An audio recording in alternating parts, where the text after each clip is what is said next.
చోట్ల ఎక్కడ లేని విధంగా నేషనల్ హైవే కనెక్టివిటీ ఉంది. ఈ ప్రభుత్వం అయిన తర్వాతే ఏదైతే కడప నుంచి రాయచోటికి 45 కిలోమీటర్లు ఉందో ఆ 45 కిలోమీటర్లు గోల్ చెరువు దగ్గర సుమారుగా 1890 కోట్ల రూపాయలతో డబుల్ లైన్ టన్నల్ కూడా శాంక్షన్ చేయించడం జరిగింది. ఆ టన్నల్ యొక్క ఫారెస్ట్ క్లియరెన్స్ వచ్చిన తర్వాత అది కూడా 4 లైన్లు ఏదైతే సౌకర్యం కల్పించాలో అది కూడా ఏర్పాటు చేసేదానికి సిద్ధంగా ఉన్నది. అలాగే కడప రాయచోటి మదనపల్లి రాయచోటి పీలేరు ఈ 4 రోడ్లు కూడా ఈ 3 సంవత్సరాల్లోనే 4 లైన్లు చేసుకునే విధంగా ఈ రోజు ఎన్హెచ్ అధికారుల దగ్గర సంప్రదించడం జరిగింది. ఇవి కూడా 3 సంవత్సరాల్లో పూర్తి చేసుకుంటాం. ఇలాగ చెప్పుకుంటూ పోతే రాయచోటికి అర్హతలు ఉన్నాయి. రాయచోటి పట్టణానికి అభివృద్ధి చేసుకునేదానికి ఒక అవకాశం ఉంది. కాబట్టి ఈ రోజు మనకి ఈ అవకాశాన్ని పైనున్న పెద్దలైతేనే ఆ దేవుని సహకారంతో ఇక్కడ నిలుపుకునేదానికి ఒక అవకాశం వచ్చిందని మీ అందరి ముందర తెలియజేసుకుంటున్నా. అలాగే ఇక్కడికి రాయచోటికి చెందిన చాలా మంది సోదరులు ఉన్నారు, వ్యాపారస్తులు ఉన్నారు, డాక్టర్లు ఉన్నారు, రియల్ ఎస్టేట్ వాళ్ళు ఉన్నారు, ఎడ్యుకేషన్ ఇన్స్టిట్యూట్స్ ఓనర్స్ ఉన్నారు, టీచర్లు ఉన్నారు, ఇందరు ఉన్నారు. నేను ఒకటే చెప్తున్నా, మన ప్రాంతాన్ని మనం అభివృద్ధి చేసుకోవాలా. ఖచ్చితంగా ఈ ప్రాంతంలో రేపు మన బిడ్డల యొక్క భవిష్యత్తు మనకు ముఖ్యం. రాయచోట్లో నేను ఎప్పుడు చెప్పేవాడిని, మా రాయచోట్లో సుమారుగా 20-30 వేల మంది బయట దేశాల్లో పోయి పొట్టకూటి కోసం అరబ్ దేశాల్లో జీవనోపాధి కోసం పోయేవాళ్ళు. ఈ రోజు నిన్న సాయి కాలేజీలో మేము జాబ్ మేళా ఏర్పాటు చేస్తే సుమారు 600 మంది విద్యార్థులు అక్కడికి రావడం, ఇక్కడే ఉద్యోగ అవకాశాలు కల్పించుకునేదానికి కూడా అవకాశాలు వచ్చాయి. ఇక్కడ సంస్థలు వస్తాయి. రేపు రాబోయే కాలంలో ఇక్కడ మన బిడ్డలకు మంచి అవకాశాలు వస్తాయి. కాబట్టి మనం అభివృద్ధి పదంలో నడిపించుకునేదా. విజయవాడలో రాష్ట్ర కమిషనర్ మరియు డైరెక్టర్ ఆఫ్ మున్సిపల్ అడ్మినిస్ట్రేషన్ గారు అందుబాటులో లేనందున అసిస్టెంట్ కమిషనర్ మరియు డైరెక్టర్ ఆఫ్ మున్సిపల్ అడ్మినిస్ట్రేషన్ గారికి మదనపల్లిలో కోమటివాన్ చెరువు బఫర్ జోన్లో అక్రమంగా నిర్మాణాలపై చర్యలు తీసుకోవాలని, అలాగే ఆ నిర్మాణాలపై చర్యలు తీసుకోమని గత కొన్ని రోజులుగా చాలా మందికి, చాలా అధికారులకి ఫిర్యాదు చేసిన ఎటువంటి చర్యలు తీసుకోకుండా నిర్లక్ష్యం వహిస్తున్న మున్సిపల్ అధికారులపై చర్యలు తీసుకోవాలని చెప్పి ఈరోజు బహుజన్ యువసేన BYS ఆధ్వర్యంలో ఫిర్యాదు చేయడం జరిగింది. ఈ సందర్భంగా మీరు గమనిస్తే మదనపల్లి కోమటివాన్ చెరువుకి అతి సమీపంలో ఉన్న బఫర్ జోన్ని ఆక్రమించుకోవడమే కాకుండా అక్కడ ఉన్న నీటి కాలువను సైతం ఆక్రమించుకొని అక్కడ పెద్ద పెద్ద నిర్మాణాలు చేపట్టడం జరిగింది. ఆల్రెడీ కొన్ని నిర్మాణాలు చేపట్టారు, ఇప్పుడు కొన్ని నిర్మాణాలు చేపడుతున్నారు. వాటిపైన చర్యలు తీసుకోమని చెప్పి మున్సిపల్ అధికారులకి ఎన్నిసార్లు మేము ఫిర్యాదు చేసినా కూడా వారు ఎటువంటి చర్యలు తీసుకోవడం లేదు. అంటే ఇక్కడ గమనిస్తే మున్సిపల్ అధికారులకు కానీ, సంబంధిత అధికారులకు ఎవరికైనా కూడా కానీ ఆ బఫర్ జోన్లో నిర్మాణాలు చేపట్టడం వల్ల రేపు ఎప్పుడైనా కానీ వర్షాలు సంభవిస్తే, ఎక్కువ శాతం వర్షాలు కురిసినప్పుడు అక్కడ వరదలు వచ్చే ప్రమాదం ఉంది. ఆ వరదలతో ఎక్కువ ఆస్తి నష్టం, ప్రాణ నష్టం జరిగే పరిస్థితి ఈరోజు మదనపల్లిలో ఉన్నా కూడా మున్సిపల్ అధికారులకి ప్రజల ప్రాణాలన్నా కూడా, ప్రజలకు ఇబ్బంది కలుగుతుందన్నా కూడా ఏమాత్రం పట్టరానట్టుగా ఈరోజు వ్యవహరిస్తున్నారు. అలాగే అక్కడ ఉన్న నీటి కాలువల్ని వాళ్ళు ఆక్యుపై చేయడం వల్ల, ఆ బఫర్ జోన్ ఆక్యుపై చేయడం వల్ల రైతులకి ఆ వర్షం పడడం వల్ల అక్కడ నుండి వ్యవసాయానికి నీరు లేక, వ్యవసాయం జరగక రైతులు కూడా చాలా ఇబ్బంది పడే పరిస్థితి ఈరోజు మదనపల్లిలో ఉన్నా కూడా ఈ మున్సిపల్ అధికారులు ఏమాత్రం పట్టించుకోవడం లేదు. ఆ బఫర్ జోన్ పక్కనున్న నీటి పారుదల కాలువ ద్వారా ఆ చుట్టుపక్కల బౌద్ధ వరకు ఆ నీటి ప్రవాహం జరిగి ఆ కొండామారపల్లి చుట్టుపక్కల పరిసరాల్లో ఉన్న వ్యవసాయ భూములన్నీ కూడా సాగు జరిగి రైతులు వ్యవసాయం చేసుకునేకి చాలా వీలుగా ఉండేది. అలాంటి దాన్ని ఈరోజు లేకుండా ఆక్రమించుకొని అక్కడ నిర్మాణాలు చేపడుతున్నా కూడా మున్సిపల్ అధికారులు ఆ నిర్మాణాలకి ఎలాగా అనుమతులు ఇచ్చారో మాకు తెలియడం లేదు. సాధారణంగా మున్సిపల్ అధికారులకి ఎక్కడైనా ఇల్లీగల్గా చిన్న కన్స్ట్రక్షన్స్ జరుగుతుంటేనే కనపడిపోయి ఆ కన్స్ట్రక్షన్స్ ఆపిచ్చేస్తారు. ఏమన్నా చిన్న టెంట్లు కానీ లేకపోతే ఏమైనా బంకులు వేసుకున్నా కూడా వాటిని గమనించి నీట్గా తీసిచ్చేస్తారు. చాలా వాళ్ళ డ్యూటీని చాలా మంచిగా నిర్వర్తిస్తారు. అలాగే బ్యానర్లు ఎక్కడైనా కూడా అడ్డుగా ఉన్నా కూడా వాళ్ళకి ఇబ్బంది కలిగిస్తున్నా కూడా వాటిని కూడా తొలగించేస్తారు. మరి చిన్న వాటిపైనే అంత శ్రద్ధ చూపే మీరు ఇంత ప్రాణ నష్టం, ప్రజలకి ఇంత ఇబ్బంది జరుగుతుంది, రైతులకి ఇంత ఇబ్బంది జరుగుతుంది అన్న వాటిపైన మీరు ఎలా అనుమతులు ఇచ్చారో, అలాగే అనుమతులు మీరు ఇచ్చారో ఇప్పుడున్న అధికారులు ఇచ్చారో లేదో తెలీదు. మరి అక్కడ కన్స్ట్రక్షన్ జరుగుతుంటే మేము ఫిర్యాదు చేసినా కూడా మీరు ఎందుకు వాటిపైన చర్యలు తీసుకోవడం లేదు? అంటే ఇక్కడ మీకు అవి బఫర్ జోన్ లో ఉన్నట్టు కానీ అక్రమంగా కట్టుతున్నట్టు కానీ మీకు అనిపించడం లేదా? లేదా అనిపించినా మీకు తెలిసినా కూడా అధికార ప్రలోభాల వల్ల లేదా మీరు అవినీతికి పాల్పడో వాటిపైన మీరు చర్యలు తీసుకోవడం లేదా? దేనివల్ల మీరు వాటిపై చర్యలు తీసుకోవడం లేదో మేము ఇన్నిసార్లు ఫిర్యాదు చేసినా, సంబంధిత అధికారులకు ఫిర్యాదు చేసినా, పై స్థాయి అధికారులకు ఫిర్యాదు చేసినా కూడా మీరు ఎందుకు చర్యలు తీసుకోవడం లేదో మాకైతే అర్థం కావడం లేదు.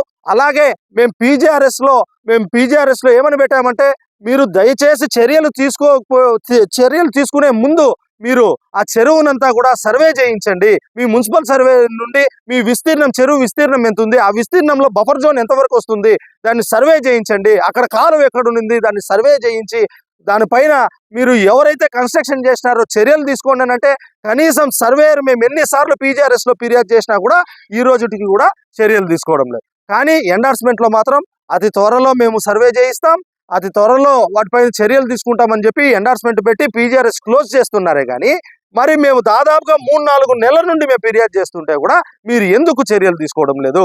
కావున మీరు చర్యలు తీసుకోవడం లేదని చెప్పి ఆ చర్యలు తీసుకోవడంలో ఎవరైతే నిర్లక్ష్యం వహిస్తున్నారో అధికారులపై కూడా చర్యలు తీసుకోవాలని, అలాగే అక్రమ నిర్మాణాలపై చర్యలు తీసుకోవాలని చెప్పి ఈరోజు బహుజన్ న్యూస్ అనే BYS ఆధ్వర్యంలో స్థానిక కమిషనర్ గారికి, అలాగే డైరెక్టర్ గారికి, అసిస్టెంట్ డైరెక్టర్ గారికి ఫిర్యాదు చేయడం జరిగింది. వారు కూడా సానుకూలంగా స్పందించి వెంటనే మేము చర్యలు తీసుకోమని చెప్పి సిఫార్సు చేస్తున్నామని చెప్పి సిఫార్సు చేయడం జరిగింది. కావున ఇప్పుడు ఉన్నతాధికారుల కన్నా విలువిచ్చి, మా ఫిర్యాదులకు ఎట్లా మీకు లెక్కలేకపోయినా ఉన్నతాధికారులకైనా విలువిచ్చి మీరు వెంటనే చర్యలు తీసుకొని ప్రాణ నష్టం, ఆస్తి నష్టం కలగకుండా, ప్రజలు ఇబ్బంది పడకుండా, రైతులు ఇబ్బంది పడకుండా మీరు చర్యలు తీసుకోవాలని చెప్పి ఈ సందర్భంగా కోరుకుంటూ జై భీమ్ జై భారత్. ఓకే, సో మనం ఈరోజు గ్లోబల్ హాస్పిటల్కి కోర్ట్ పర్మిషన్కి అప్లై చేసి సర్చ్ అండ్ సీజర్ కోసం రావడం అయితే జరిగింది. అండ్ కోర్ట్ పర్మిషన్ మనం పెట్టిన తర్వాత ఈరోజు మనకి సర్చ్ చేయమని అండ్ సీజర్ చేయమని, దానికోసం మనకు అసిస్టెన్స్గా మెడికల్ టీం నుంచి కూడా మెడికల్ అబ్జర్వర్స్ కూడా వచ్చారు అండ్ మీడియేటర్స్గా కూడా వచ్చారు. వీళ్ళ సమక్షంలో ఏవైతే దీనికి సంబంధించిన మెటీరియల్ ఏదైతే ఉందో, మెడిసిన్స్ అవ్వచ్చు, మిగిలిన ఏదైతే రెలవెంట్ మెటీరియల్ ఉందో అవన్నీ కూడా మేము సీజ్ చేయడం జరిగింది. సీజ్ చేసి పంచనామా డ్రాప్ చేసుకొని మేము మళ్ళీ కూడా రేపు కోర్ట్కి సబ్మిట్ చేయడం కూడా జరుగుతుంది.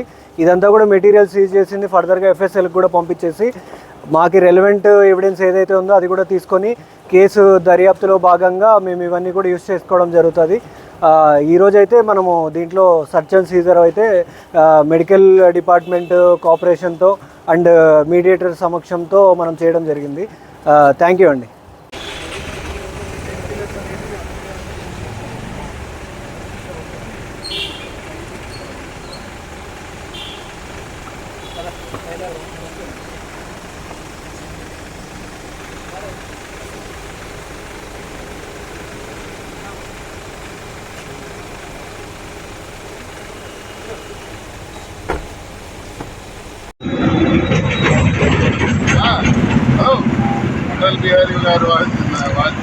సాధిస్తాం సాధిస్తాం సాధిస్తాం సాధిస్తాం సాధిస్తాం సాధిస్తాం సాధిస్తాం సాధిస్తాం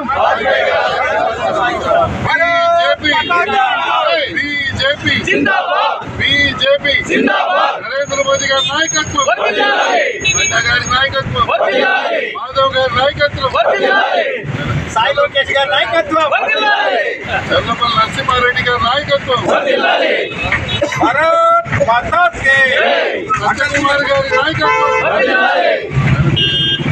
వాజ్పేయి గారి నాయకత్వం.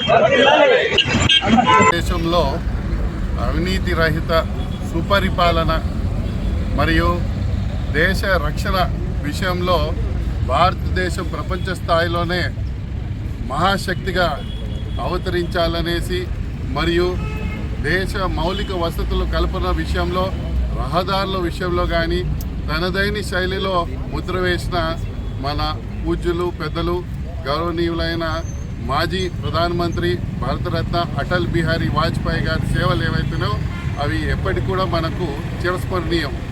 మరి అటువంటి మహానుభావుడిని ఈరోజు గుర్తు చేసుకొని భారతీయ జనతా పార్టీ రాష్ట్ర వ్యాప్తంగా కూడా ప్రతి జిల్లా కేంద్రంలో వారి యొక్క విగ్రహం అన్నది ఏర్పాటు చేయడం జరిగింది. మరి ఇటువంటి మహోత్తరమైన వ్యక్తి ఎవరైతే విగ్రహం ఏదైతే ఉన్నదో వారి విగ్రహం వల్ల భావితరాల వారు కూడా వారు ఏదైతే ఆశయాలకు తోడ్పడారో అవన్నీ కూడా మనకందరు కూడా ఎప్పటికీ దిక్సూచిగా ఉంటూ అవి మనకు గుర్తు చేస్తూ మనకు ఉంటూనే ఉంటుంది. మరి ఈ యొక్క కార్యక్రమానికి విశేషంగా మనకు సహకారం అందించి మాకు మద్దతు పలికిన మన గౌరవనీయులైన ముఖ్యమంత్రి వర్యులు నారా చంద్రబాబు నాయుడు గారికి, మరి గౌరవనీయులైన ఉప ముఖ్యమంత్రి వర్యులు శ్రీ పవన్ కళ్యాణ్ గారికి భారతీయ జనతా పార్టీ తరఫున మేము ప్రత్యేక ధన్యవాదాలు తెలియజేస్తున్నాం.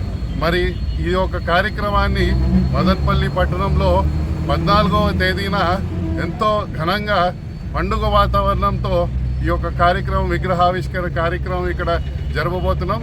దానికి మా భారతీయ జనతా పార్టీ రాష్ట్ర అధ్యక్షులు శ్రీ మాధవ్ గారు, మరి అనేక మంది రాష్ట్రం కానీ కేంద్రంలో నుంచి కానీ ప్రజాప్రతినిధులు కూడా పాల్గొనబోతున్నారు. మదనపల్లి ఈ చుట్టుపక్కల పరిసరాలు ప్రజలందరికీ కూడా నేను విన్నవించేది ఏదైతే ఉన్నదో కూటమి తరఫున ఈ కార్యక్రమాన్ని అందరూ కలిసి విజయవంతం చేసి ఆ ఒక మహానుభావుడికి మనము ఘన నివాళులు అర్పించాలనేసి మీకు అందరు కూడా తెలియజేస్తూ సెలవు తీసుకుంటున్నా. జై హింద్, జై భారత్. అటల్ బిహారీ గారి వాజ్పేయి గారి నాయకత్వం.